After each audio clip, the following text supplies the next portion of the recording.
ઈરાનમાં મુલ્લા રાજની ક્રૂરતા જોઈને આજે આખી દુનિયા સ્તબ્ધ છે. સવાલ એ છે કે કોઈ શાસક પોતાની જનતાનો આટલો મોટો દુશ્મન કેવી રીતે હોઈ શકે? લાખો લોકો આજે રસ્તા પર ઉતરી આવ્યા છે. તેમને છાતી વીંધી નાખતી ગોળીઓથી ડર લાગતો નથી, કારણ કે આ લડાઈ હવે રોટલીની નથી, આ લડાઈ હવે અસ્તિત્વની છે, આરપારનો જંગ છે.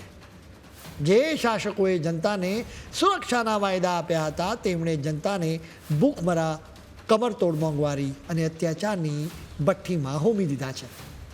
ઈરાનના સરમુખત્યાર વિરોધના અવાજોને કચડવા માટે ક્રૂરતાની તમામ હદો વટાવી ચૂક્યા છે.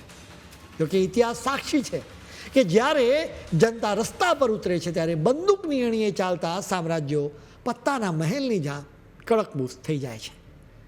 ઈરાનની દશા પણ એવી જ થઈ શકે છે. તમે જેને આંદોલન સમજો છો એ હકીકતમાં આંદોલન નથી, એ તો વર્ષોથી દબાયેલા જનતાના આક્રોશનો જ્વાળામુખી છે.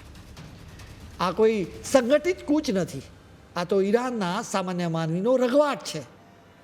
તહેરાનની ગલીઓથી લઈને મશહદના ચોક સુધી અને ઇલામના પહાડોથી લઈને શિરાજના બજારો સુધી આજે 100થી પણ વધારે શહેરોમાં લાખો લોકો રસ્તા પર ઉતરી આવ્યા છે.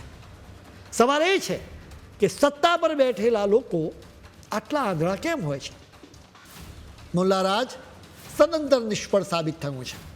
જે વિરોધની જ્યોતિ 28મી ડિસેમ્બરે પ્રગટી હતી એ આજે દાવાનળ બની ગઈ છે. આ લોહિયાળ જંગમાં અત્યાર સુધીમાં ઓછામાં ઓછા 45 નિર્દોષ લોકોએ જીવ ગુમાવ્યા છે. બુધવારે જ ઈરાનના ક્રૂર સુરક્ષા દળોએ 13 યુવાનોને મોતને ઘાટ ઉતારી દીધા.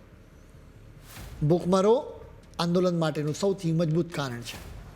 ઈરાનમાં બિલકુલ એવી જ સ્થિતિ છે. આ આખા બળવાના મૂળમાં મોંઘવારીનો એક કમરતોડ માર છે, જેણે સામાન્ય ઈરાની નાગરિકની કમર તોડી નાખી છે. ઈરાનની આર્થિક સ્થિતિ આજે જર્જરિત થઈ ચૂકી છે. ઈરાનમાં મોંઘવારી એ હદે વકરી ગઈ છે કે સામાન્ય લોકો માટે જઠરાગ્નિ શાંત કરવી એટલે કે પેટનો ખાડો પૂરવો પણ એક મોટો પડકાર બની ગયો છે.